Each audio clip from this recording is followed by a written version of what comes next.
Mientras tanto, en La Matrix, un programa del Observatorio de Política Internacional perteneciente al CERIMA. Tus minutos semanales para entender esta simulación en la que vivimos. Todo acá, en un mismo podcast.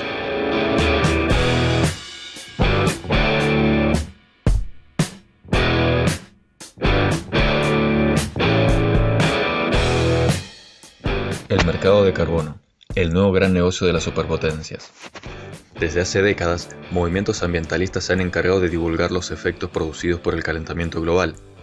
Como resultado de esto, se han generado ciertos mecanismos que pudiesen contribuir en la lucha contra este. Uno de ellos se denomina mercado de carbono, el cual se basa en un negocio internacional de compra-venta de bonos de derecho de emisión de gases de efecto invernadero. Cabe aclarar que el mundo registra este tipo de transacciones desde la década del 90, pero fue el Protocolo de Kioto que obliga jurídicamente a los países desarrollados, que son parte, a cumplir unas metas de reducción de emisiones. El que las impulsó significativamente. Aunque la agenda global actual está orientada a cumplir con los objetivos de desarrollo sostenible, se puede observar cómo el consumo desmesurado de recursos finitos ha provocado un aumento en las temperaturas globales. Entre la gran cantidad de efectos asociados observables, últimamente nos hemos encontrado con fenómenos otrora inconcebibles, como nieve en el desierto del Sahara, los efectos devastadores que dejaron los incendios forestales de Australia, causados en parte por las sequías del área, las inundaciones en China, lluvias torrenciales en Brasil, calor extremo e incendios que azotaron el verano pasado el norte del continente americano, así como los que sufrió nuestro país en nuestro propio estío. El presente trabajo se centra en el mercado de carbono impulsado por los países más contaminantes del mundo, que con el objetivo de generar un cambio notable en la lucha contra el cambio climático, implementaron este negocio internacional con repercusiones públicas positivas. El Protocolo de Kioto. Para tratar el tema planteado inicialmente, es necesario hablar del Protocolo de Kioto. El mismo, firmado en 1997 y luego ratificado, consiste en el compromiso de los países más industrializados para reducir las emisiones de gases contaminantes de conformidad con las metas individuales acordadas. Solo vincula a los países desarrollados y les impone una carga más pesada en virtud del principio de responsabilidad común pero diferenciada y capacidades respectivas, porque reconoce que son los principales responsables de los actuales altos niveles de emisiones de gases de efecto invernadero en la atmósfera. Como señalan los abogados Laub Benavides y Flores Guerra, el protocolo establece que los países señalados en el anexo 1 de la Convención, los más industrializados del planeta, asumirán responsabilidades especiales para contribuir a la disminución de emisiones. El protocolo establece la posibilidad de que grupos regionales asuman sus obligaciones en conjunto, no obstante lo cual, si no llegara a cumplirse la meta global, que es la suma de las obligaciones de los miembros, la sanción correspondiente recaerá sobre el país que individualmente no haya cumplido sus compromisos.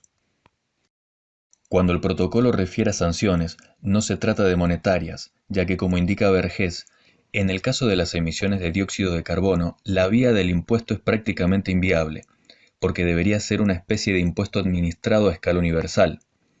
Las sanciones previstas en el caso de incumplimiento, pues consisten en una multa equivalente al 30% del exceso emitido, que se deducirá de la cantidad asignada en el siguiente periodo de compromiso.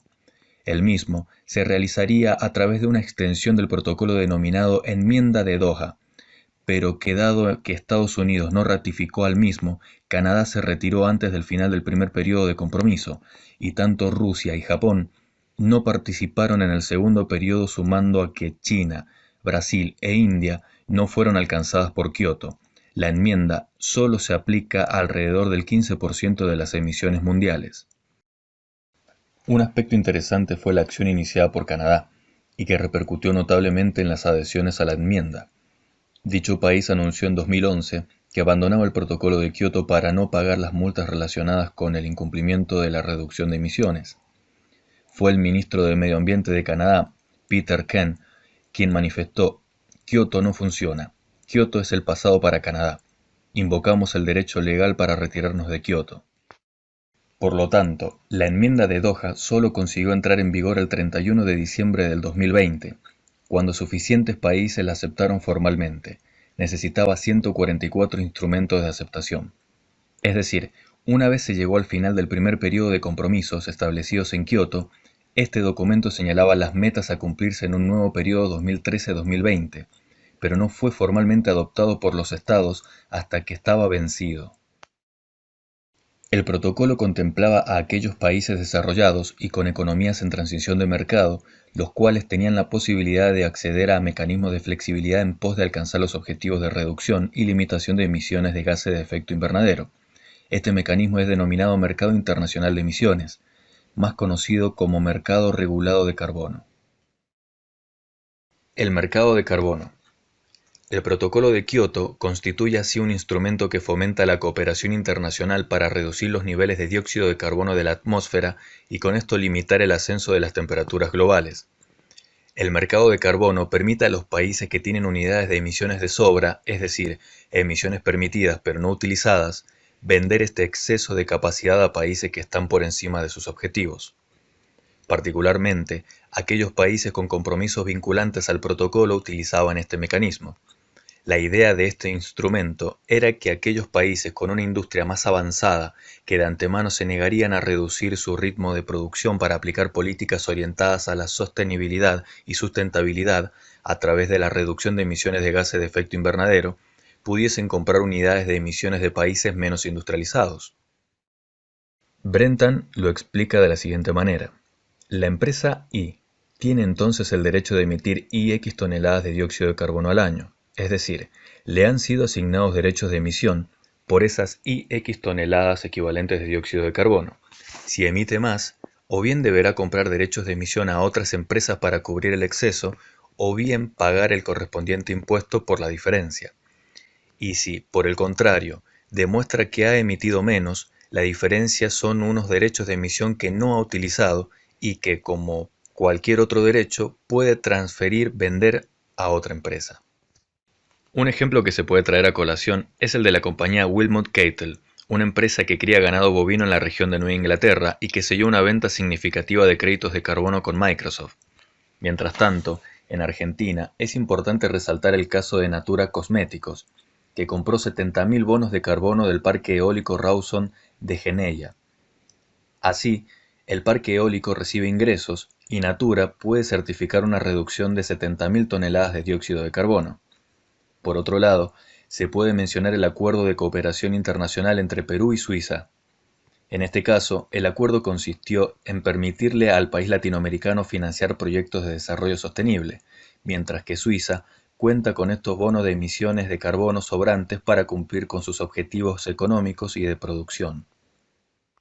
Como indicamos al comienzo de este artículo, la implementación del mercado internacional de emisiones no ha hecho más que generar un negocio multimillonario en la que empresas de la talla de la petrolera Royal Dutch Shell invierten en proyectos de captura de carbono para poder continuar realizando sus negocios sin mayores consecuencias. Aún así, hay medidas ejemplares como la decisión de la justicia de los Países Bajos, en los que, a través de la demanda de un movimiento ecologista, se ordenó a esta empresa reducir sus emisiones de dióxido de carbono por contaminar, vulnerando así el derecho a la vida. El problema acá no radica en la predisposición de algunas empresas en reducir sus emisiones, sino que este mecanismo impulsado por las potencias mundiales no está cumpliendo con el objetivo de disminuir las emisiones de dióxido de carbono para reducir las temperaturas globales. La página web Save the Planet Now hace referencia a este instrumento de la siguiente manera. Los beneficios que obtienen las empresas cuando pasan a formar parte del mercado de bonos de carbono son varios. En primer lugar, mejora su reputación, amortiguando riesgos y permitiéndoles posicionarse ante la opinión pública como líderes en la lucha contra el cambio climático. Esta aseveración no hace más que viciar el propósito del protocolo que, debido a la flexibilidad prevista para dichos países, incumple con el objeto del mismo. Entonces, el mecanismo impulsado por el Protocolo de Kioto, en otras palabras, solo permite mover la contaminación del lugar en vez de reducirla. Al principio, este nuevo mercado de derechos de carbono parecía beneficiar tanto a los países desarrollados como a los países en desarrollo. A unos se les permitía contaminar con una exoneración de bajo coste y los otros encontraban una nueva fuente de inversiones financieras internacionales. Reflexiones finales. El protocolo fracasó y esto puede observarse en la propia acción de los países firmantes de este instrumento jurídico. La enmienda de Doha, que tenía como objetivo la extensión del protocolo en un segundo periodo de compromiso, entró en vigencia el mismo día en que finalizaba este, ya que varios países enunciaron ser miembros partícipes del mismo. Canadá, por ejemplo, alegó que los objetivos de Kioto eran inviables debido a que Estados Unidos y China nunca estuvieron de acuerdo con el protocolo, principales emisores de gases de carbono. Este fue el negocio de las superpotencias. Mientras publicitaban medidas que contendrían y disminuirían los efectos del calentamiento global, lo que sucedió fue que se comenzaron a autopromover como países eco-friendly, mejorando su reputación en la opinión pública como nunca antes. No está de más agregar que la comunicación ha cambiado nuestra forma de observar el mundo, pudiéndose incluso afirmar que actualmente estamos en una etapa de naturalización del calentamiento global. Esto se debe a que todos los días se producen hechos climatológicos en cada punto del planeta que deja anonadados a más de una persona, pero que a pesar de los severos que pueden resultar, ecosistemas en peligro, inundación, destrucción de hogares, entre otros, estos tienen nuestra atención, con suerte por unos días. A pesar de esto, es importante resaltar el trabajo que vienen realizando los diferentes movimientos ambientalistas, ya sea desde marchas hasta denuncias, en pos de mejorar nuestra vida presente y futura. Sin el impulso de estos actores, incluso mecanismos flexibles como el impulsado por el Protocolo de Kioto o el impuesto al dióxido de carbono, que se encuentra vigente en la reforma tributaria argentina de 2017, no se hubiesen concebido.